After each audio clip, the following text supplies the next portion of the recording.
네, 한 달간 잘 지내셨습니까? 네, 벌써 2월 1일이네요. 네, 시간 참 빠른 것 같습니다. 저희가 지난번에 큐티 할 때의 묵상의 순서를 같이 한번 나눠봤었는데, 조용한 시간과 조용한 장소에 힘이 있다. 그래서 그냥 시간 날 때 큐티하는 게 아니라 몇 시에 어디에서 내가 말씀을 읽겠다라는 그 결심부터 우리의 묵상이 시작된다라고 나누었습니다. 어떻게 거룩한 시간과 장소의 힘을 좀 경험하는 1월이셨나요? 어떠셨어요? 네. 그래서 오늘 요 얘기부터 한번 해볼까 합니다. 이 PPT를 한번 전환 부탁드리고요. 네. 저희가 이제 예배이지만 약간 특강의 의미를 조금 더 강화해서 여러분끼리 좀 나눌 수 있는 시간을 이렇게 잠깐 가지려고 합니다. PMI 토론이라는 게 있습니다. 학생들 토론 활동할 때 쓰는 방법 중에 하나인데요. P는 플러스, 좋은 겁니다. M은 뭘까요? 예, 마이너스, 이제 안 좋은 거죠. I는 이제 인터레스팅이라고 해가지고 좋은 점과 나쁜 점을 생각해보고 그 안에서 가장 흥미로운 걸 한번 찾아보자라는 방식으로 토론을 하는 겁니다. 예를 들면 이런 겁니다. 아이들이 시험을 보잖아요. 시험의 좋은 점은 뭘까요? P는 뭘까요? 네, 아는 것을 한번 확인하고 복습을 할 수 있다는 P가 있고, 하지만 마이너스가 있죠. 스트레스를 줍니다. 그럼 이거에 대한 인터레스팅, 흥미로운 대안이 뭐가 될까요? 점수를 공개하지 않는다. 뭐 이렇게 나가는 겁니다. 자, 그럼 제가 주제 하나를 드리겠습니다. 몇 분과 길게는 못 들을 것 같아요. 한 짧게 큐티와 신앙생활이라는 주제로 PMI 이야기를 한번 보십시오. 큐티가 우리 신앙생활이 플러스 되는 게 뭐고 마이너스 되는 건 뭐고, 그래서 어떤 대안이 있을까? 이런 거를 잠깐 한번 나눠보겠습니다. 시작. 네. 네. 네. 나눠보시죠. 네.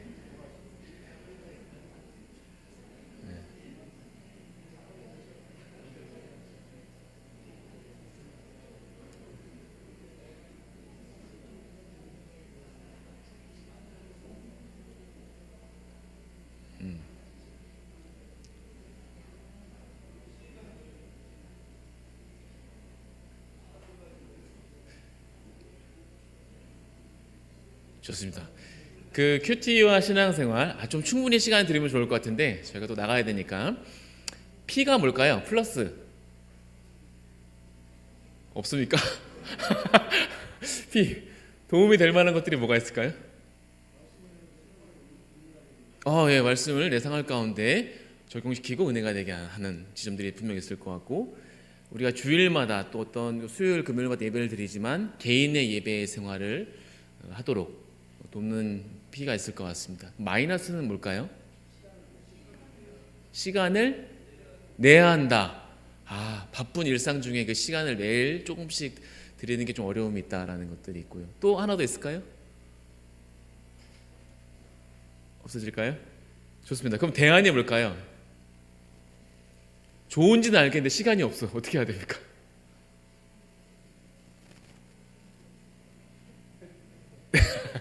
네, 그걸 한번 같이 고민해 보겠습니다. 이제 묵상의 이제 지속성에 대해서 한번 이야기를 해볼 텐데요. 장미 이야기를 한번 해볼게요. 장미하면 여러분 무엇이 떠오르실까요? 어떤 거요? 네, 맞습니다. 장미하면 보통 뭐 드리는 거에 익숙하십니까? 받는 거에 익숙하십니까? 네, 둘 다 낯서신가요? 빨간 장미하면 보통 정열, 열정을 이야기를 하고요. 그리고 노란색 장미를 주면은 약간 질투 같은 의미가 있습니다. 하얀색 장미는 뭔가 순결이라는 의미가 있고, 꽃마다 꽃말이 있잖아요. 그리고 이제 뭐 보라색 장미 같은 경우는 불완전하지만 영원하다라는 약간 뭐 모순과 같은 그런 의미를 갖고 있다고 합니다. 갑자기 왜 장미 이야기를 하냐면, 장미가 너무 우리 삶 가운데 친숙합니다. 보편화되어 있어요. 근데 이 장미가 너무 이제 보편화되다 보니까 뮤지컬 같은 소재로도 많이 사용되고 합니다. 수요가 많아요. 근데 문제가 있습니다. 수명이 짧다는 문제가 있다고 합니다. 그래서 장미가 되게 좋고 예쁘고 한데 이게 오래가지 못하는 그런 단점들이 있어서 전남대 연구팀이 왜 장미가 오래가지 못할까 막 연구를 했다고 해요. 그래서 이제 발표를 했는데 요 발표입니다. 잘 보이시나요? 네. 그 세균이 발견됐다고 합니다. 잿빛 곰팡이병이라는 세균이 장미 도관을 막아서 이제 물이나 양분들을 많이 빨아보지 못하게 하는 그런 방해를 한다고 해요. 뭐 어렵지 않죠. 우리도 이렇게 혈관이 막히면 이렇게 건강에 이상이 오는 것처럼 장미도 마찬가지인 것 같습니다. 그래서 이제 이 연구팀이 수명을 연장하기 위해서 어떻게 할까 막 고민하다가 이거를 제거하는 살균제를 개발하고 그것을 투여했더니 71%가 이렇게 싹 없어지는 그런 효과를 보고 이렇게 신문에다가 우리가 이렇게 했습니다라는 보고를 한 거를 제가 이렇게 발견한 바 있습니다. 우리의 묵상은요, 첫 출발은 가벼울 수 있습니다. 근데 그것을 지속하기가 쉽지 않아요. 매일 성경도 보면 1, 2월호가 판매 부수가 제일 높습니다. 요번 1, 2월에도 엄청 재판을 찍었거든요. 6년이 다시 시작되는 해이기도 하고 많이들 1, 2월에는 새로운 결심을 하니까요. 근데 안타까운 사실은 그게 유지되지 않아요.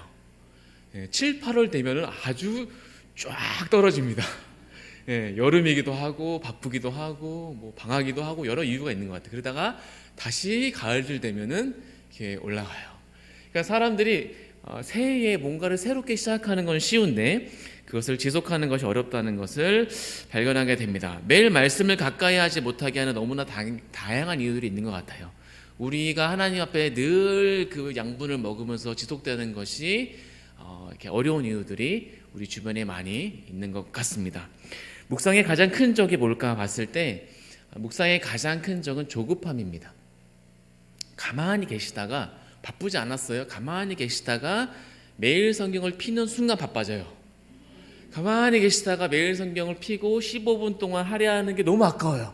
뭔가 조급해져요. 그래서 이게 어른들도 마찬가지고 어린이들도 마찬가지입니다. 말씀을 봅시다 하면 피는 순간 뭔가 책상을 정리하고 싶은 마음이 갑자기 생기고 부엌에 가서 뭔가를 정리해야 될 것 같고 갑자기 하지 않았던 반찬을 만들고 싶은 마음이 막 생기는 그러한 공통점이 우리 가운데 있는 것 같습니다. 우리를 조급하게 해요. 말씀을 읽지 못하게 하는 가장 주적입니다. 사람의 동기부여가 되려면요 2가지가 충족되어야 한다고 합니다. 하나는 의미를 발견하거나 하나는 재미를 발견하셔야 돼요. 그래서 재미를 발견하면은 우리가 보통 소박하다 이렇게 얘기를 하고요. 의미를 발견하면 중박이라고 얘기하고요. 의미도 발견하고 재미도 발견하면 뭐라고 얘기할까요? 대박이 되는 겁니다. 그래서 이 묵상 세미나는요, 여러분에게 의미를 좀 주는 시간이에요. 이거를 왜 해야 되고 어떻게 해야 되고 이런 의미를 좀 체크하는 시간이고요. 재미 부분은요, 그룹 나누면서 이루어져야 됩니다.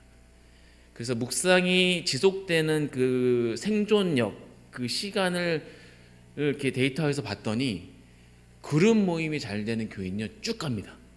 그룹 모임이 뭔가 부담스럽고 잘 자리가 되지 않으면은 많이 이렇게 탁탁탁 이렇게 멈추는 것들이 여러 교회에서 많이 발견되는 공통점이기도 합니다. 그래서 의미와 재미를 잘 발견하는 시간이 됐으면 좋겠는데요.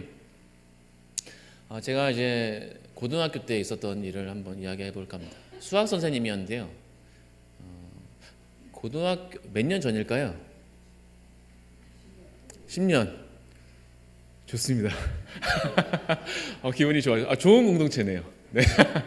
네, 제가 이제 오래전 이야기이긴 한데 수학 선생님 딱 오셔가지고 칠판에다가 이 세 개를 쓰는 겁니다. 중요하다. 딱 이렇게 하면서 싹 이렇게 세 문자를 쓰는 거예요. 얘들아 이게 무슨 뜻인지 뭐냐 이렇게 물어보더라고요. 이게 뭘까요? 네. 그러면서 이제 하는 겁니다. 이 뜻은 이제 중요하다, 왜, 아하 이렇게 수학 공부를 해야 돼. 그냥 내립다 공식 외우지 말고 이게 왜 중요한지 이게 왜에 대한 질문을 던지고 너희들이 깨달음이 있어야지 수학을 재미있게 할 수 있어. 고등학교 처음 갔을 때 첫 시간 수학 선생님이 이 얘기를 해줬습니다. 여러분 묵상이 중요합니다. 큐티가 중요합니다. 이런 당위적으로만 계속 여러분들을 이야기하면 지속하기 어려울 거예요. 여러분 스스로 왜라는 질문을 던지셔야 되고 그 안에 느낌표를 찍으셔야 이것이 가능해집니다. 자발성이 중요합니다. 렘브란트 그림 하나를 소개하면서 좀 더 이어가겠습니다. 그 렘브란트가 이제 빛과 어둠을 잘 표현한 작가로 유명한 작가이고요. 제가 너무나 좋아하는 화가 중에 한 명입니다. 이 그림은 렘브란트의 유작입니다. 마지막 작품이고 미완성이에요. 1669년에 그려진 작품이라고 하고 현재 러시아 박물관에 소장되어 있습니다. 이 그림을 보셨을 때 어떤 이야기가 딱 떠오르세요? 성경 이야기입니다. 맞습니다. 두 아들 돌아온 탕자 이야기를 하고 있습니다. 여기 잘 보시면 그림을 보시면 누가 아버지일까요? 이렇게 지극하게 이렇게 백발이 있으시고 누군가를 안고 있는 게 아버지의 모습이고, 그럼 돌아온 아들은 누굴까요? 그 바로 앞에서 그 신발도 한 짝이 없습니다. 너덜너덜한 옷을 입고 아버지 앞에 탁 고개를 숙이고 있는 게 이제 돌아온 아들이고, 옆에서 저 약간 못마땅한 표정으로 보고 있는 아들은 누굴까요? 첫째 아들인 거죠. 쟤는 왜 온 거야? 돈 다 가져가더니 왜 저런 거야? 약간 이런 불편한 마음으로 지켜보고 있습니다. 여러분, 이 돌아온 탕자 이야기를 봤을 때 아버지의 모습을 우리가 주로 묵상을 합니다. 아버지의 한 손, 의도적으로 그렸어요. 한 손은 아버지 손처럼 투박하고 뭔가 두꺼운 손처럼 보이고요. 이쪽 손은 어머니처럼 좀 얇고 자상하고 따뜻한 손길처럼 일부러 그렸습니다. 그래서 아버지의 사랑과 어머니의 사랑이 아버지의 품에서 이렇게 의도적으로 보일 수 있도록 그린 그림이 돌아온 탕자라는 그림인데요. 우리가 좀 여기서 하나 더 좀 짚고 넘어갈 게 있습니다. 우리가 보통 이야기를 할 때 돌아온 아들을 변함없이 한결같이 받아주는 그런 사랑을 이야기하지만, 하나 더 짚고 넘어가야 될 것은 돌아온 아들 이전에 집 나간 아들에 대해서 우리가 짚어볼 필요가 있습니다. 이 당시에는 고대 근동이고요. 그리고 그 흐름으로 왔을 때 신약의 이 시대에는 아버지의 권위가 엄청 셌던 시기였습니다. 아버지가 안 돼 그러면 안 되는 거예요. 대하면 되는 거고요. 그런 2000년 전에 그 유대 이쪽 땅에서의 분위기였습니다. 그런데 아버지가 아들이 제 재산 주세요 했을 때 아버지가 안 주면 어떻게 될까요? 못 받는 겁니다. 뭐 법적으로 그런 부분들이 있긴 하겠지만 아버지의 권한이 그만큼 주고 꼭 그 아들에게 그 때에 줄 필요는 없는 거죠.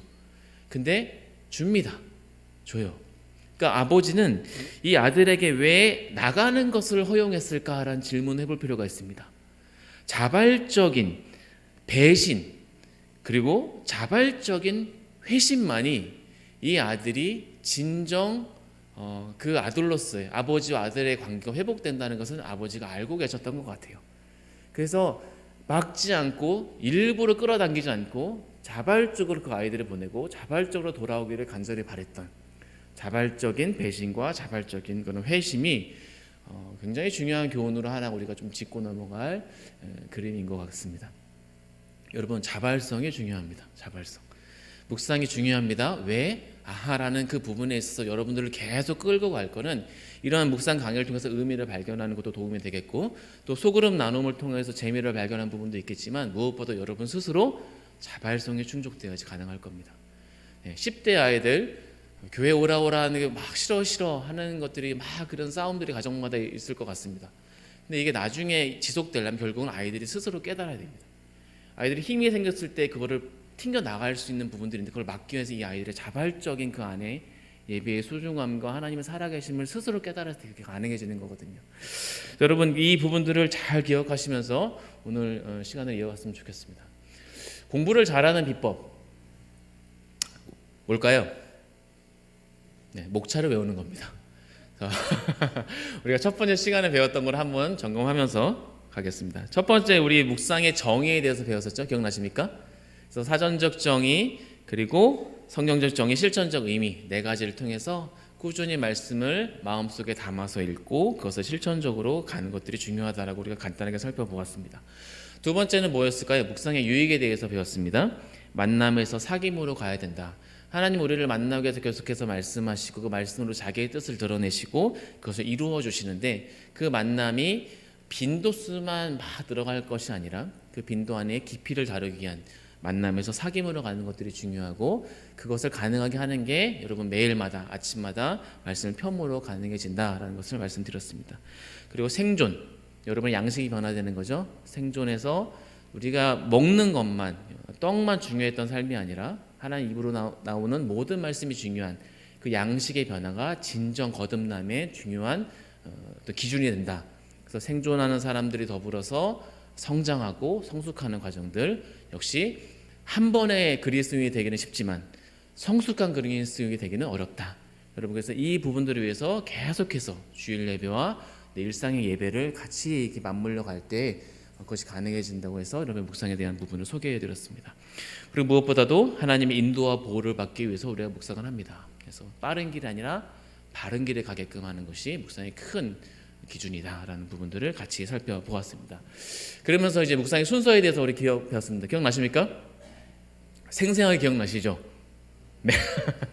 3단계가 있는데 멈춤의 단계가 있고 머뭄의 단계가 있고 나아감의 단계가 있다. 각 단계는 두 가지의 구체적인 활동이 뒤따릅니다. 그래서 각각의 단계를 쭉 살펴봐서 한 줄로 쫙 펼쳐봤더니 이런 단계로 여러분 묵상하기를 추천드립니다 라고 제가 말씀드리고 마무리를 했던 것으로 기억합니다. 그래서 우리가 묵상하는 건 이 6가지 단계를 잘 하셔야 됩니다. 이것을 익숙하기 위한 한 달이 되셨으리라 저는 믿습니다.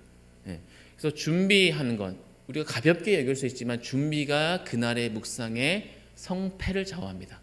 내가 말씀을 받기 위한 그 준비, 시간과 장소의 준비, 매일 성경 66권을 6년 동안 구약 한번 신약 한번 읽을 수 있도록 하는 그 준비문들을 잘 챙기는 것들이 중요하고, 결국 묵상하는 것도 우리의 지식을 쌓는 것이 아니라 어떤 거예요? 6번째, 살아내기 위해서 우리가 묵상을 하는 겁니다. 그리고 그것을 기도를 시작해서 기도로 마무리가 되고 그 뼈대가 역할을 할 수 있는 성경 읽기와 묵상하기가 있다라고 소개해 드렸습니다. 그래서 첫 번째 시간 1월 첫 번째 주에 우리가 했던 거는 묵상의 기본기를 다루는 시간이었고요. 오늘 이 시간에는 나의 묵상을 차곡차곡 쌓아가는 그러한 시간으로 가지려고 합니다. 그리고 다음 달에 우리가 모일 때는 우리의 묵상이라는 주제로 적용과 나눔에 대한 부분들을 좀 더 심도 있게 다뤄볼까 합니다. 여러분, 성경 읽기 를 즐겁게 하는 것과 어렵게 하는 것이 무엇인지 한 번 더 나누겠습니다. 한 번 더. 역시 길게는 못 드릴 것 같습니다.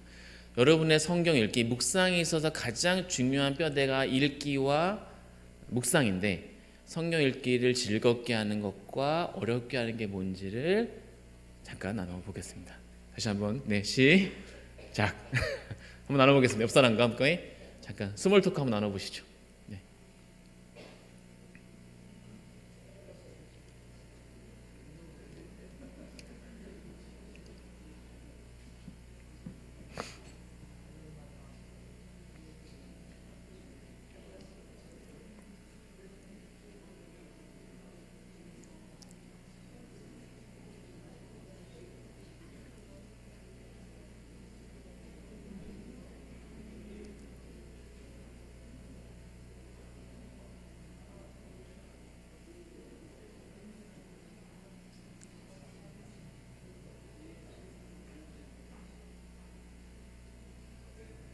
네, 좋습니다.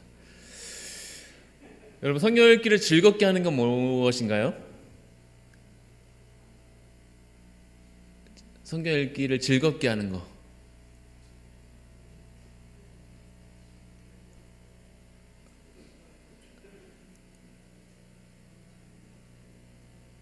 무엇인가요? 네. 성령님의 도우심으로 성경을 즐겁게 할 수 있고, 그렇죠? 또 자발적으로 하는 것이 우리를 즐겁게 하죠, 그렇죠? 그럼 어렵게 하는 건 뭘까요? 읽어도 뭔지 모르겠다. 중요한 포인트입니다. 그렇죠? 이런 것들이 있습니다. 그 묵상이 중요한 이유는 알겠는데 무엇부터 해야 될지 모르겠어요라고 질문하는 분들이 있어요. 이때 저는 거기에 대해 답을 2가지 드립니다. 첫 번째, 우리가 첫 번째 시간에 했던 겁니다. 묵상의 정의와 유익과 순서에 익숙해지세요. 그 기본기를 잘 다지셔야 됩니다. 두 번째는요, 읽기와 쓰기입니다. 읽기와 쓰기. 그것이 돼야 서툴러도 스스로 읽는 것이 중요하고요. 옮겨 적더라도 스스로 뭔가 쓰는 끄적임이 있어야 여러분들의 묵상에 즐겁게 할 수 있고 어렵게 하는 것들을 최소화할 수가 있습니다. 그래서 이 시간에는요, 읽기와 쓰기에 대한 부분들을 좀 더 강조해서 나눠보도록 하겠습니다. 성경 묵상, 우리가 성경 묵상에서 읽기의 중요성이 있는데요. 우리가 소유한 언어가 여러분의 사고를 지배합니다. 정말 중요합니다. 여러분들이 갖고 있는 평소에 쓰는 언어들 있죠? 그게 여러분들의 사고를 지배해요. 짜증나 접두어가 짜증나는 분들이 있어요. 그러면 그분들은 계속 뭔가 매사에 짜증이 납니다. 사고 영향을 주는 거예요. 그래서 여러분들이 그 쓰는 평소에 쓰는 그 언어가 어떤 건지를 한번 잠깐 되돌아보시고요. 소유된 언어에서 형성된 지배적 사고가 나와 우리의 문화를 만듭니다. 여러분들이 교회 공동체에 쓰는 단어들 있죠, 언어들, 그것이 여러분들의 공동체 문화를 만들고 있어요. 여러분들이 어떻게 언어를 습득하고 어떤 언어를 소유하고 있는지 한번 물어보십시오. 언어를 습득한 통로가 어디신가 한번 물어보는 겁니다, 스스로에게. 그런 의미에서 여러분, 읽기와 쓰기는 굉장히 중요하고요. 이거는 반박이 불가합니다. 사고와 문화 형성에 절대적 영향을 끼치기 때문입니다. 그 말은 역으로 이야기하면 읽기의 부재, 읽기가 없는 거죠. 읽기의 부재와 일기의 부재, 일기는 쓰는 거잖아요. 일기의 부재는 우리의 생각과 삶을 단조롭게 합니다.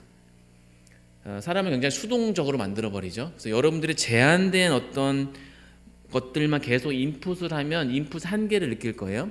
근데 이 인풋의 한계 여러분들 아웃풋에 또 제한된 범주 안에서만 나오는 겁니다. 그러니까 그 이상을 못 보는 거죠. 우리 안에서 계속 언어들이 맴돌고 있는 겁니다. 그런 부분들을 주의해야 되는데, 그렇다면 하나님의 자기소개서인 성경을 읽는다는 것을 무엇을 의미하는가? 읽기가 왜 이렇게 중요한가? 66권의 말씀에 있는 것이 우리에게 무슨 의미가 있는가? 66가지의 영양소를 다 드셔야 돼요. 성경에 66권이 주어진 이유가 분명히 있을 겁니다. 창세기만 있어도 되지 않나요? 왜 66권이 우리에게 주어졌을까요? 기록된 이유, 그리고 모아진 이유, 정경화된 작업 이유, 그리고 우리가 오늘 이 날까지 66권을 읽어야 될 이유가 뭐가 있을까? 이 부분들을 한번 살펴보려고 합니다. 첫 번째는 생각을 담은 말과 글. 성경은요, 생각을 담은 말과 글입니다. 누구의 생각인가를 우리가 봐야 되겠죠. 우리가 하나님 말씀인 성경을 읽는 이유는 하나님의 생각을 알기 위해서입니다. 인간의 언어로 기록된 성경을 읽음으로써요. 성경이 막 신의 언어로 된 게 아니에요. 인간의 언어로 되어 있습니다. 그죠? 인간의 언어로 된 성경을 읽음으로써 하나님의 뜻과 생각을 알아갑니다. 인간의 언어지만 하나님의 뜻과 생각이 담겨 있어요. 그죠? 그래서 더 하나님의 시선으로 세상을 바라보게 하는 관점을 차근차근 배우게 합니다. 데이비드 잭만이 이런 이야기를 합니다. 같이 한번 읽어볼까요? 시작.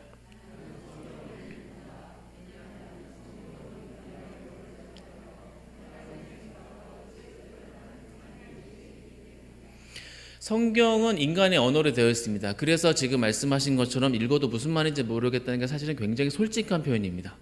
2000년 전 더 이상 오래된 사람들의 여러 사람들이 기록된 말씀이에요. 그래서 이거는 성경은 이 동네 이야기입니다. 그렇죠? 근데 우리는 지금 어디에 살고 있어요? 이 동네에 살고 있습니다. 이 두 가지의 그 간격이 좁은 것도 있고 넓은 것도 있어요.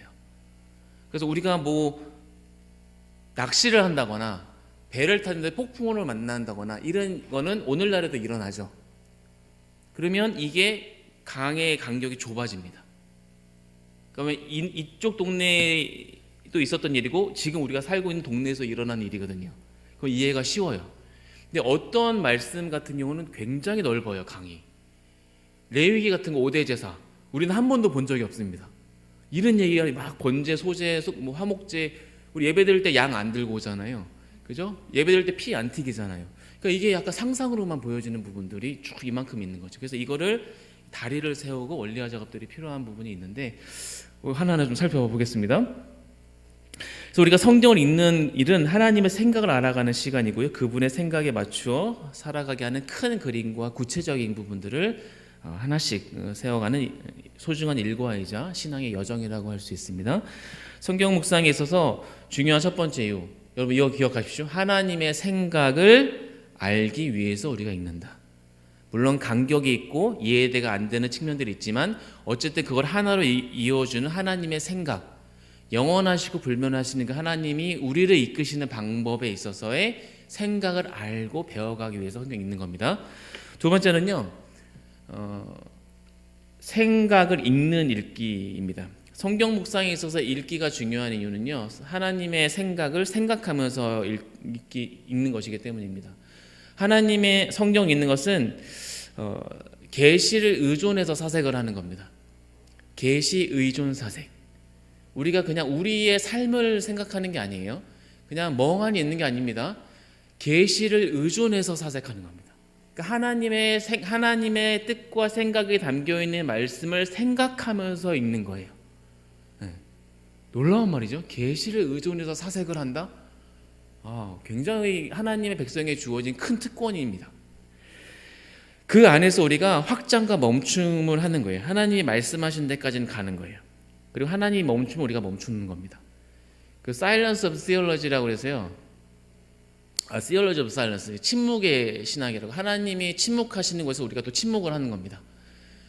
그 부분들을 우리가 인정하면서 가는 거예요. 하나님이 말씀하신 데까지 우리에게 장성한 분량까지 말씀을 우리가 계속해서 자라가야 되는 거예요. 난 됐어. 이게 가장 위험한 겁니다. 우리는 죽을 때까지 배워야 되는 거죠. 그래서 하나님이 원하시는 데까지 계속해서 장성하는 겁니다. 그리고 하나님이 침묵하는 곳에서는 멈추는 것이 우리의 묵상이라고 할 수 있겠죠. 생각하는 읽기만이 말씀을 행동으로 옮길 수 있고요. 생각과 고민하는 성경 읽기가 맹목적인 순종에서 벗어나게 할 수 있습니다. 이거 왜 해요? 그냥 하라니까 하는 거야. 이게 너무나 위험한 거예요. 하나님의 말씀이 성경을 가지고요. 전혀 다른 상반된 의견을 강화하는 데 쓸 수 있습니다. A라는 공동체에서 B라는 공동체에서 서로 상극인데 둘 다 성경을 가지고 자기네들이 원하는 주장을 강화할 수가 있다고요.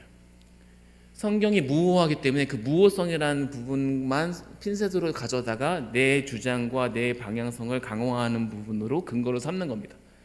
이게 되게 위험한 거잖아요. 그죠? 그런 의미에서 생각하면서 읽어야 됩니다. 이것이 과연 그러한가 따져보는 거죠. 사도행전 17장에 보시면요. 베레아 공동체. 너무 제가 좋아하는 말씀입니다. 같이 한번 읽어보겠습니다. 시작.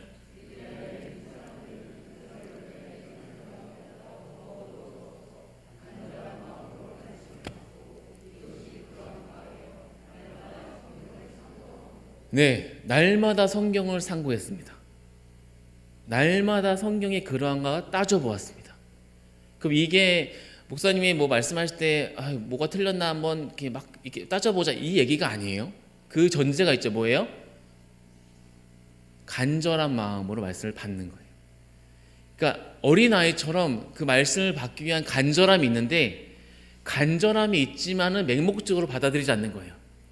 이게 과연 그런가? 이게 우리 실상에서 어떻게 적용할 수 있지? 성경에서도 똑같은 성경에서도 이것을 하라라고 하는 게 있고 이걸 하지 말라는 부분이 있고 이 안에서 상충되는 부분들이 말씀 안에도 많단 말이에요. 이것을 우리 삶 속에서 어떻게 적용할 수 있지? 계속 나눔 속에서 상고하고 따져보고 고민해보는 그러한 읽기를 해야 된다는 겁니다. 예루살렘의 아이만이라는 그 책이 있습니다. 두꺼운 책인데요. 한나 아렌트가 쓴 책이에요. 이 책을 보면 2차 세계대전을 배경으로 하고 있는데 아이만이라는 사람이 히틀러의 명령에 복종해서 유대인들을 학살하는 데 참여했습니다. 그래서 가스 켜라면 켰고 뭐 해라 그러면 했어요. 그래서 나중에 전쟁이 끝나고 이 사람을 잡아서 재판하는 거를 쭉 그린 그런 책입니다. 근데 그것을 이제 한나 아렌트가 쭉 보면서 봤어요. 근데 한나 아렌트가 아이만이라는 이 군인을 상상했을 때 이 사람은 너무나 잔인한 행동을 했기 때문에 괴물일 거라고 생각했어요. 근데 재판장에 들어오는 사람의 그 아이만을 봤더니 너무나 평범한 옆집 아저씨와 같은 모습을 하고 있는 거예요. 거기서 일단 충격을 받습니다. 그래서 악이라는 게 괴물 같은 사람이 아니라 그냥 평범한 사람도 할 수 있구나라는 악의 평범성을 발견을 하고요. 또 하나는 재판 과정에서 당신은 큰 죄를 지었습니다. 그래서 저는 죄를 지은 게 없습니다. 그냥 상부의 명령에 복종했을 뿐입니다라고 얘기를 해요. 그런데 당신이 가장 큰 죄를 지은 게 뭐냐면 생각하지 않은 죄라고 그 책에서 딱 꼬집습니다. 그러니까 상부의 명령일지라도 그것이 과연 그러한가 아닌가를 좀 따져볼 수 있는 그 과정들이 우리 누구에게나 필요하다는 것을 알려주고 있는 그냥 시사적인 내용인 것이죠. 그것이 오늘날 우리 신앙생활에 있어서도 말씀이 과연 그러한가라는 베레아 공동체의 모습도 그 부분에서 좀 이렇게 만나는 부분들이 있는 것 같습니다. 그래서 우리가 성경 읽기가 중요한 이유, 하나님의 생각에 담은 말씀이고 그 생각을 생각하면서 읽는 부분들이 존재하기 때문이고요. 세 번째는 성경 묵상에서 성경 읽기가 왜 중요한가? 성경 묵상의 절반이 성경 읽기이기 때문에 그렇습니다. 명상은 비우는 거라고 말씀드렸죠. 명상은 계속 비우는 거예요. 묵상은 뭔가요? 채워 넣는 겁니다. 비우지 말라고 해요. 채워 넣으라고 해요. 성경 묵상은요, 내 마음과 생각 가운데 하나님의 말씀을 채우는 시간입니다. 그러기 위해서는 성경 읽기가 반드시 필요하죠. 묵상을 위한 준비와 기도, 사실은 하나님 말씀을 제대로 읽기 위한 준비 과정이라고 할 수 있습니다. 성경 읽기는요, 성경 묵상에서 핵심적인 활동이고요, 성경이 부재한 묵상 그 자체로 불가능해집니다. 얘들아 밥 먹자 했는데 밥이 없네요. 밥 없는 밥상 어떠신가요? 목말라요. 그래, 물 줄게. 잘 마셔. 물 없는 물통 어떠세요? 네. 돈 없는 통장 어떠신가요? 잔고 없는 통장. 네. 슬프잖아요. 그러니까 그 활동에서 가장 핵심적인 활동이 들어와야 된다는 겁니다. 성경 묵상에서 핵심적인 건 뭘까요? 성경을 읽는 거죠. 성경 읽기가 부재한 묵상은요, 속빈 강정과 같다라고 이야기를 합니다. 빈집의 위험성에 대해서 이야기를 하면서요, 누가복음 말씀 좀 길긴 하지만 한번 이렇게 보시면, 네, 읽어볼까요? 시작.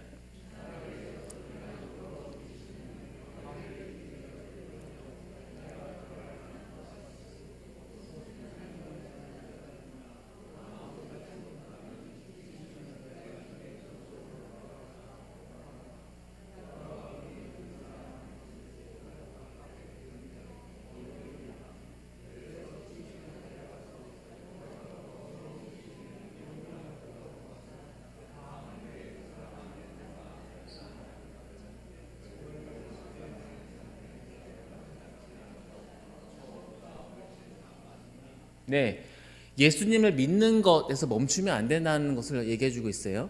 예수를 믿습니다 끝나는 게 아니라 그 안에 예수를 믿고 교제하는 것들이 더 계속 채워져야 한다는 것을 교훈하는 말씀이기는 한데요.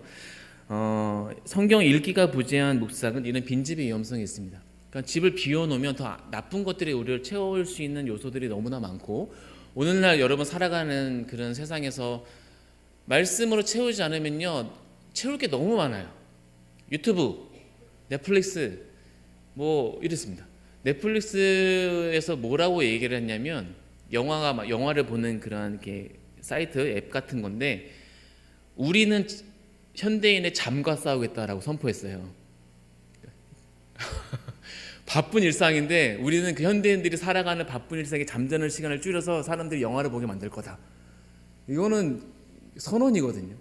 그러니까 그만큼 우리가 가만히 있으면 그냥 스스로 막 들어올 것들이 아주 산재되어 있습니다. 정보가 부족한 시대가 아니에요. 수많은 정보가 많아서 걸러야 될 시대입니다. 빈집의 위험성은요, 오만 것들이 다 들어올 수 있는 것들을 전제하고 있죠. 그래서 우리가 하나님 말씀을 채우지 않으면 다른 것들이 들어올 수 있는 여지가 있기 때문에 말씀으로 잘 그 중심적인 부분들을 잘 확보하는 것들이 필요합니다. 성경 묵상은요, 성경 묵상의 꽃은 이제 적용이라고 보통 이야기를 하는데, 그 적용은 읽은 말씀을 일상에 녹인 열매이기 때문에 바른 성경 읽기와 바른 성경 읽기가 바른 적용과 묵상으로 이어지는 그 기준이 됩니다. 그래서 여러분 성경을 잘 읽어내셔야 하는 것이죠. 이걸 위해서 여러분 전 교인이 지금 매일 성경을 하고 계시는 걸로 알고 있는데, QTI부터 어른까지 동일한 말씀을 읽고 있습니다. 그리고 아이들이 읽고 막 이렇게 꾸미고 활동하는 것들을 이렇게 벽에 붙이고 이런 것들을 또 한 번쯤 보셨을 것 같습니다. 그런데 읽는 분량에 대한 차이점을 줘요. QTI 손녀나 손주나 이렇게 조카들 보면은 한 20%만 읽게 돼 있습니다. 그러니까 우리가 10절을 읽으면 아이들은 한두 절 읽는 거예요. 그리고 저학년은 3, 4절 읽는 거고, 고학년은 6, 7절, 그리고 청매는 9절, 그리고 어른들은 100% 이렇게 읽는 걸로 구성해서 단계별로 성경을 읽을 수 있도록 이렇게 구성되어 있습니다. 근데 각각의 지향하는 핵심이 있어요. 책을 만들 때. QTI는 호기심이에요. 그래서 여러분 손주한테 가장 최고의 선물은요, QTI 선물하면서 말씀을 같이 읽게 하는 겁니다. 근데 QTI를 이렇게 주면 애들이 막 장난도 아니에요. 막 찍고 뭐 색연필로 막 긋고 막 이래요. 괜찮아요. 말씀으로 같이 노는 게 재밌다. 이것만 안겨주면 성공입니다. 아, 엄마 아빠랑 할머니 할아버지랑 말씀으로 같이 놀이를 할 수 있네.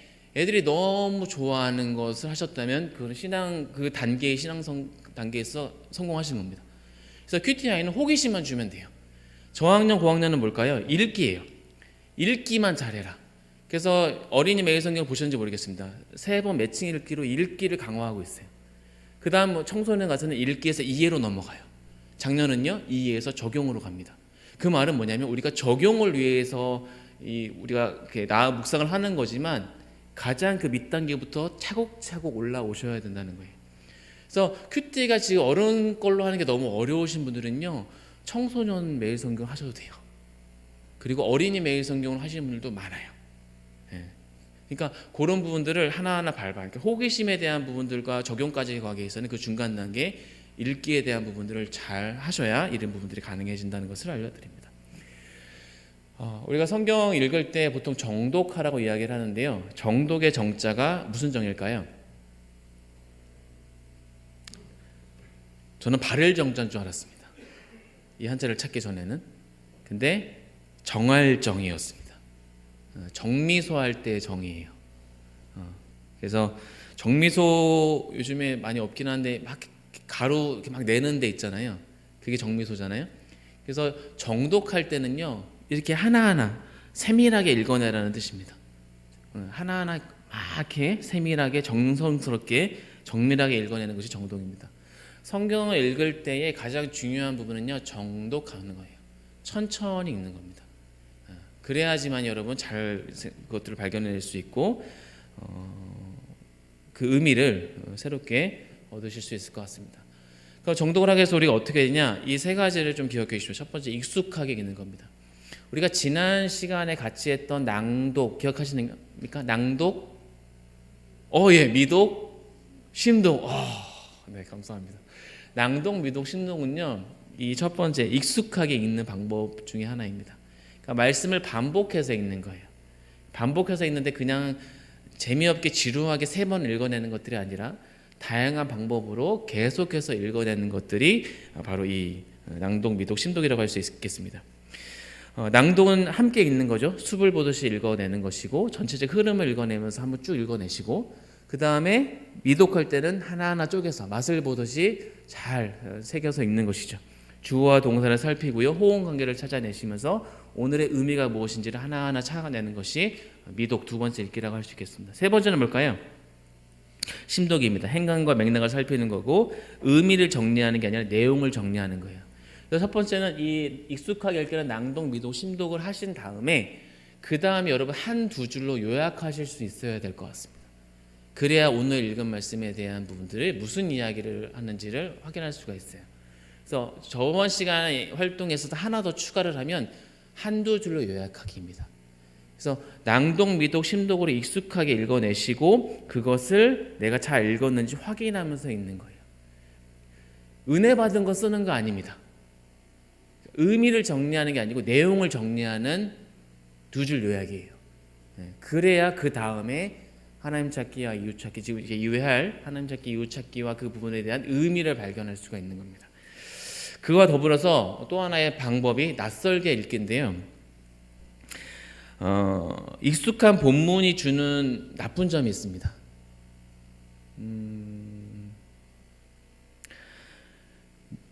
선이해라고 우리가 보통 이해를 하는데 요즘 학생들 선행학습 많이 하잖아요.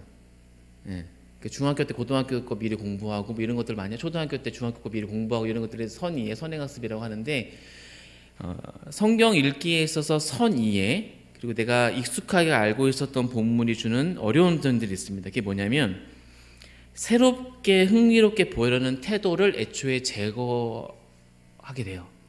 나 이 말씀 알아. 이거 베드로 이거 저 배신한 사건이네. 알아.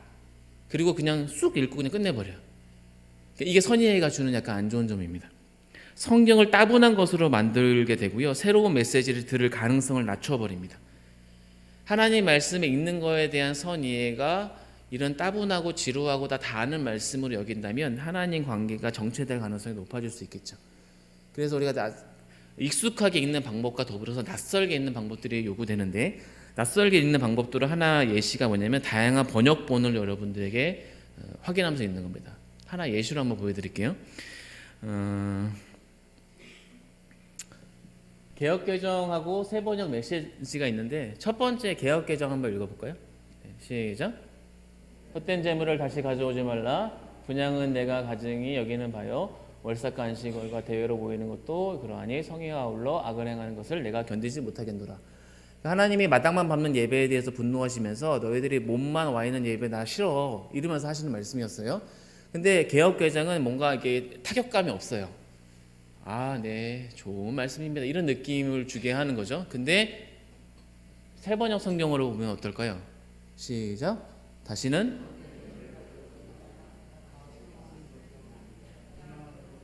네네 여기까지.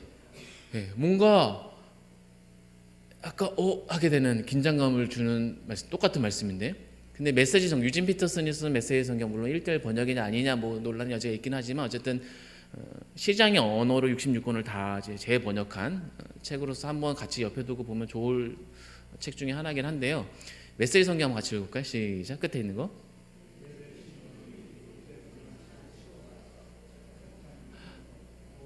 아, 네, 여기까지. 네, 더 가면 안 될 것 같습니다. 그래서 이게 똑같은 말씀인데 다양한 번역본을 통해서 이게 더 현실감 있게 우리에게 다가오게 하는 그런 말씀으로 이제 보게 되는 경우입니다. 그래서 다양한 번역본을 활용하시면 여러분들이 익히 알고 있었던 본문도 새롭게 다가오는 것들을 경험할 수 있을 것 같고요. 그러니까 익숙하게 읽는 것과 더불어서 낯설게 읽는 것들을 잘 활용하시면 좋을 것 같습니다. 읽기와 더불어서 여러분 쓰기, 이제 쓰셔야 되는데 묵상을 잘하기 위해서는 뼈대 부분을 단단히 해야 되는데 그 뼈대 부분을 이루는 두 가지 활동이 뭐냐면 성경의 읽기와 묵상하기였잖아요. 그게 뭐냐면 읽기와 쓰기예요, 결국은. 그래서 읽기에 대한 부분들은 지금 쭉 흐름들의 중요성에 대한 부분들을 살펴가시면서 익숙하게 읽기와 낯설게 읽기한 방법들을 다양하게 활용을 해보시고 이제 쓰기에 대한 부분들을 한번 보겠습니다. 쓰기가 중요한 이유, 묵상에서 쓰기가 중요한 이유는요, 역시 첫 번째로 생각을 표현하는 말과 글이기 때문입니다. 읽기가 말과 글에 담긴 생각을 알아내는 것이라면 쓰기는 뭘까요? 여러분이 하나님의 생각을 말과 글로 담아내는 겁니다. 그래서 읽기와 쓰기는 굉장히 밀접한 활동이라고 할 수 있고요. 서로 다른 행위로 간주되기는 하지만 여러분이 읽는 거와 쓰는 거는 사실은 하나의 활동입니다. 그래서 읽은 만큼 쓸 수 있고요. 쓴 만큼 읽을 수 있어요. 동반자입니다. 성경을 잘 읽어내시는 부분에 있어서 어려움을 느끼시는 분들은 잘 이렇게 한번 써보세요. 그분들을 한번 소개해 드릴게요. 글쓰기 전선에 보시는 그 은유 작가님이 이 말을 했습니다. 한번 요것만 같이 한번 읽어보겠습니다. 시작. 읽기가 쓰기가 잎을 틔운다.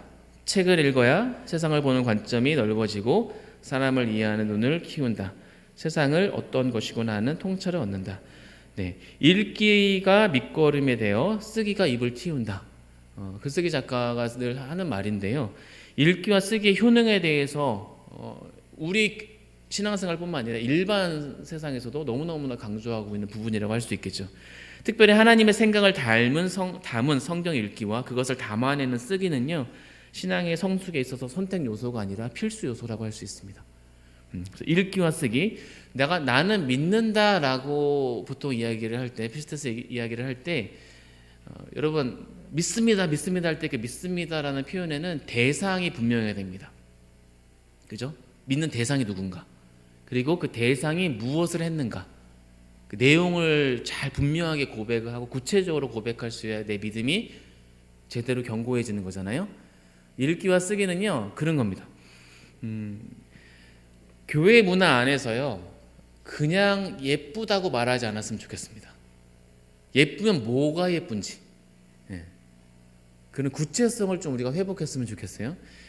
수련회 시즌에 애들이, 청소년 친구들이 수련회 갔다 오면 캠프 좋았어? 수련회 좋았어? 그러면 뭐라고 얘기할까요? 네, 좋았어요. 그래요. 뭐가 좋았어요? 그러면 그냥 다 좋았어요. 이렇게 얘기해요. 학교 급식 맛있었어? 네, 맛있었어요. 뭐가 맛있었어? 아, 그냥 다 맛있었어요. 학교 급식 맛있었어? 아, 맛이 없었어요. 뭐가 맛없는데? 아, 그냥 다 맛없어요. 이런단 말이에요. 우리가 구체성을 많이 잃어버린 것 같아요. 그러니까 여러분, 그 각 피조물을 고유하게 지으신 이유가 있고 그 고유성을 회복하는 것들이 되게 중요한데, 여러분들이 이야기할 때, 그리고 여러분이 뭔가를 쓸 때 구체적으로 이렇게 담아내는 연습들이 필요한 것 같습니다. 쓰기의 중요성 또 하나는요. 송나라 문인의 구양수가 삼다라는 말을 우리에게 소개한 바 있는데요. 글을 잘 쓰려면 삼다를 해야 된다. 첫 번째 다는 다독, 두 번째는 다작, 세 번째는 다상량. 이 세 가지 삼다를 해야 글을 잘 쓸 수 있다고 이야기를 했습니다. 다독은 많이 읽는 거죠. 다작은 많이 쓰는 겁니다. 다상량은 뭘까요? 많이 생각하는 걸로 우리가 보통 알고 있는데 사실은 퇴고입니다. 많이 고치는 거예요. 그래서 많이 읽고 많이 쓰고 많이 읽으면서 고쳐 쓰면서 생각하는 거죠. 생각하면서 고쳐 쓰는 이 다상량을 해야 글을 잘 쓸 수 있다라고 이야기를 하는데, 여러분 우리 신앙생활에 있어서 묵상 활동에 있어서 이 읽기와 쓰기 계속 강조할 수밖에 없을 것 같습니다.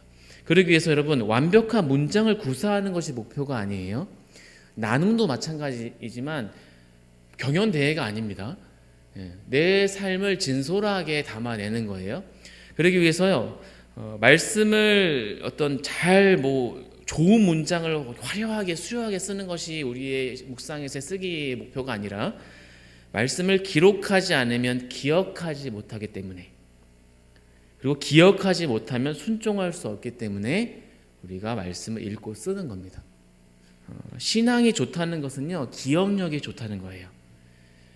신앙이 안 좋아졌네, 시험 들었네 하는 말을 우리가 왜 하냐면 하나님에 대한 은혜를 망각하기 때문에 일어나는 일들이거든요. 그래서 신앙이 좋은 건 기억이 좋다는 건데, 기억하기 위해서는 여러분 끄적이셔야 됩니다. 성경 묵상을 돕는 쓰기 어떻게 하면 잘 쓸 수 있는데, 저는 글에 소질이 없는데요. 아니요, 일단 펜을 드십시오. 저 읽는 거 잘 못하는데, 아니요, 일단 펴십시오. 일단 펴서 읽고 일단 펜을 들고 쓰심으로 우리의 묵상 읽기의 읽기와 쓰기가 시작될 수 있습니다.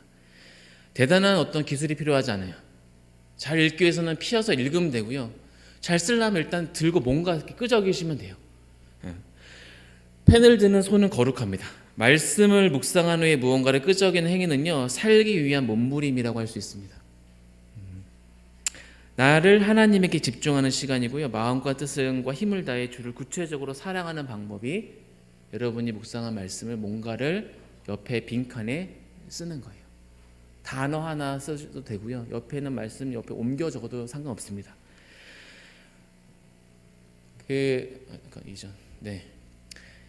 이게 신명기 6장 4절 9절 말씀인데, 이게 쉐마라는 말씀이요, 이스라엘 백성아 들으라라고 시작되는 말씀입니다. 난 유일한 여호와시니라고 하시면서 교육 예배 때 주로 잘 나누어지는 말씀 중에 하나입니다.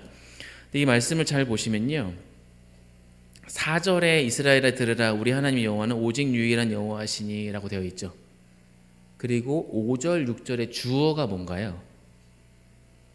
너는입니다. 너는, 은는이가 너는 뭐 하래요? 마음을 다하고 뜻을 다하고 힘을 다하여 여호와 하나님을 사랑하래요.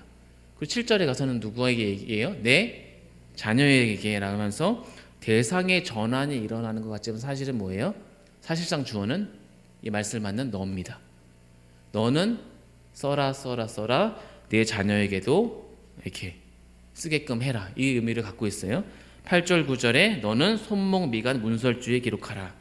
그래서 하나님은요, 기록하는 거에 있어서 그 중요성을 알고 계셨어요. 제자의 삶이 기록하고 전달하여 기록하게 하는 삶을 전수하는 겁니다. 신앙교육이 뭔가요? 여러분 자녀들에게, 다음 세대에게 뭘 알려줘야 될까요? 하나님 잘 믿어라. 그게 뭔데요? 말씀을 읽고 쓰게 하는 겁니다. 쓰게 하는 걸 전수해 주는 거예요. 기록과 메모는요, 내 삶의 중요도의 요약본입니다. 여러분이 갖고 있는 다이어리나 여러분이 앱이나 여러 가지 활동으로 쓰기 활동을 하시고, 우리가 장에 갈 때도 이렇게 살 거 쓰잖아요. 그거 왜 쓰는 거예요?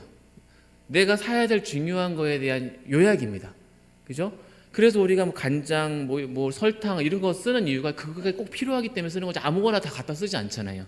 그런 것처럼 메모라는 건요, 여러분의 중요한 부분들에 대한 표본, 가장 응축된 하나의 메시지라고 할 수 있겠습니다. 하나님은요, 이 기록의 중요성을 너무나 잘 알고 계셨어요. 그래서 지난 1월에 제가 부탁드린 거는 이 묵상의 순서에 대해서 쭉 있게 하시고 개인 묵상 해보세요라는 과제 드리면서 이제 개인의 묵상을 잘 이어가세요라고 했다면 기도하기도 한번 만들어서 책상에 붙여보시고 이런 과제를 드렸을 거예요. 요번 2월에 드리는 과제는요, 집에 가시면서 그냥 가지 마시고 다이소에 꼭 가세요. 다이소에 가서 펜 하나 공책 하나 꼭 사서 들어가세요. 그래서 여러분 묵상 노트를 하나 만들어 보세요. 매일 성경에서 막 이렇게 뭐 다동미도 심도 막 복잡합니다. 그거를 여러분만의 묵상 노트에 옮겨 놓으셔야 됩니다. 그게 쭉 가면 그게 자산이고 그게 영적 재산이라고 할 수 있겠죠. 나는 거룩하니 너희도 거룩하라 라고 말씀하셨잖아요. 이 말씀을 빗대어서 나는 기록하니 너희도 기록하라 라고 말씀해 주는 것 같습니다. 그러면 뭘 기록해야 되냐, 요거 알려드리고 오늘 마무리하겠습니다. 6가지 단계 다시 한번 기억을 되살리기 위해서 한번 읽어보겠습니다. 시작.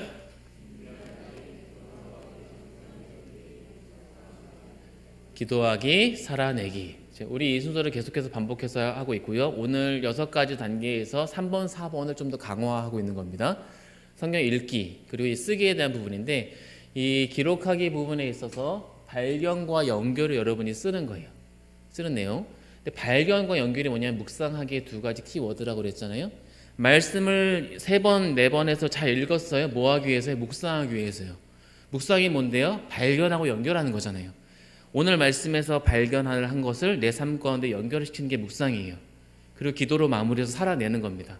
근데 이 묵상하기에서 이 발견과 연결할 때 그럼 뭘 발견하고 뭘 연결하는데요? 라고 했을 때 왜냐하면과 그래서라는 단어를 기억하시면 좋을 것 같습니다. 왜냐하면과 그래서. 하나님은 어떤 분입니까? 우리가 삶과 정황의 영향을 받지만 우리의 현상이 우리의 삶을 이끌어가지 못하도록, 말씀이 우리의 삶의 주도권을 가질 수 있도록 우리는 2가지 질문에 매일 충실합니다. 하나님 어떤 분입니까? 나와 우리에게 주시는 교훈은 무엇입니까?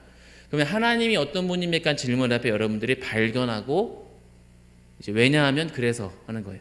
하나님 어떤 분입니까? 하나님이 이러이러한 분이에요. 여러분들이 스스로 쓰는 거예요. 바로 왼쪽 가서 읽을 게 아니라 여러분들이 능동적으로 서투르더라도 쓰는 겁니다. 하나님은 사랑이 많으신 분이에요. 오늘 요한복음 1장 1절 했잖아요. 하나님은 태초에 말씀이 우리 가운데 거하시는 분이게 하게 하신 분이에요. 이렇게 쓰는 거예요. 그리고 왜냐하면이 근거 구조를 따라오는 겁니다. 내 생각과 상황의 그 발견에 대한 근거가 아니고 오늘 읽은 말씀에 대한 근거로 그 고백을 하는 거예요. 그래서 내가 어떻게 하겠다라는 것들을 써 내려가는 겁니다. 그러면 하나님은 어떤 분입니까? 라는 질문 앞에 발견하기를 할 때 하나 우리가 짚고 넘어가야 될 것은 뭐냐면요, 하나님이 직접적으로 자기를 드러내신 경우가 있고요, 직접적이지 않은 방법, 간접적인 방법으로 자기를 소개하는 경우가 있습니다. 직접적인 경우는 이거예요. 하나님이 나를 노골적으로 표현하세요. 나는 질투하는 분이야. 나는 세상을 만드신 분이야. 이렇게. 그리고 하나님의 어떤 하신 일과 그분의 베푸신 일, 나는 너희를 구원하는 사람이야. 이렇게 자기를 그대로 노골적으로 이렇게 제시하는 말씀들이 있어요. 그리고 자기의 성품을 드러냅니다. 요한복음 묵상하실 텐데 나는 길이요 진리요 생명이다. 나는 양의 문이다. 이런 것처럼 자기의 성품과 자기를 표현하는 그런 대목들이 있습니다. 직접적인 표현이죠. 또 하나님의 약속과 명령들이 있어요. 나는 너희가 생육하고 번성하여 땅에 충만하기를 원하노라. 그럼 하나님 어떤 분입니까? 하나님은 우리가 생육하고 번성하고 땅에 충만하게 바라시는 분입니다. 찾을 수 있잖아요. 이런 직접적인 부분들은 잘 찾을 수 있습니다. 저자의 고백을 통해서 여호와는 나의 목자시니. 하나님 어떤 분이에요? 네, 나의 목자시니. 저자의 고백을 통해서 하나님 어떤 분인지 찾을 수 있습니다. 또 하나, 근데 간접적인 부분이 있어요. 하나님이 자기를 드러내지 않아요. 숨어 있어요. 그런 부분도 있습니다. 예를 들면 룻기와 에스더 같은 말씀을 묵상하시면요, 하나님이라는 이름이 안 나와요. 이 책에는 하나님의 이름이 안 나와요. 근데 우리는 알아요. 그죠? 그리고 독특한 표현이 있습니다. 우연히 마침이라는 단어가 나와요. 그걸 보면서 우리가 어떻게 해요? 표면적으로는 드러나지 않지만 이면적으로 우리 삶 가운데 이끌어 가시는 하나님이 계시구나라는 것들을 우리가 경험을 하죠. 그래서 직접적으로 표현한 하나님이겠고 간접적으로 표현한 하나님이 있지만 하나님이 어떤 분입니까? 질문 앞에 우리가 이런 부분들을 참고해서 찾아낼 수 있을 것 같습니다. 연습 한번 해보겠습니다. 자, 읽어볼게요. 시작. 내가 보는 것은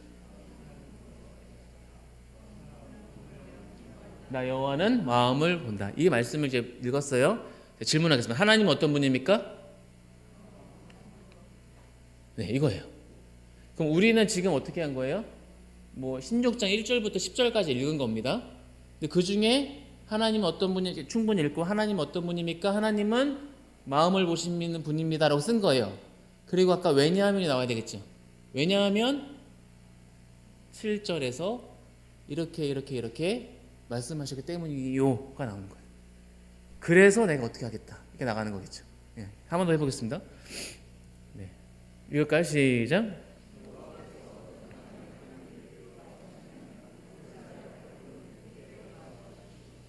네, 하나님 어떤 분입니까? 네, 왜냐하면 23절에서 요런 말씀에 근거해서 내가 그걸 발견한 거예요. 그래서 내가 어떻게 하겠다.